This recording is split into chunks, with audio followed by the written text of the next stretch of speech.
लाहौर में stage drama हो रहा था और पाकिस्तान का मशहूर कॉमेडियन मस्ताना भी इस ड्रामे में शरीक अपनी जुगतों से लोगों को महसूस कर रहा था कि अचानक पुलिस ने रेड किया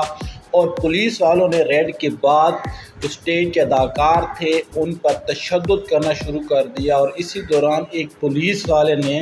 अदाकार मस्ताना को भी थप्पड़ जड़ दिया। मस्ताना ने अपना तारुफ करवाया कि मैं मस्ताना हूं, तो पुलिस वाले ने उसे एक मोटी गाली दी और कहा कि तेरे मस्ताने दी बहन। इसके बाद मस्ताना ऐसा दिल बर्दाश्त हुआ कि वो चुप करके स्टेज से उतरा और उसके बाद जो है वो गुमनामी की ज़िंदगी में गुम हो गया। कहते हैं कि वो बहावलपुर में उसने अपनी ज़िंदगी का आखिरी हिस्सा गुजारा और बहावलपुर के ही एक अस्पताल में उसने अपनी ज़िंदगी की आखिरी सांसें ली और वो इस दुनिया से चला गया। इतने अजीम इंसान के साथ जो ये बेईमाना सलूक हुआ, मस्ताना कभी भी इस सलूक का हकदार नहीं था। हमारी दुआ है कि अल्लाह ताला उसकी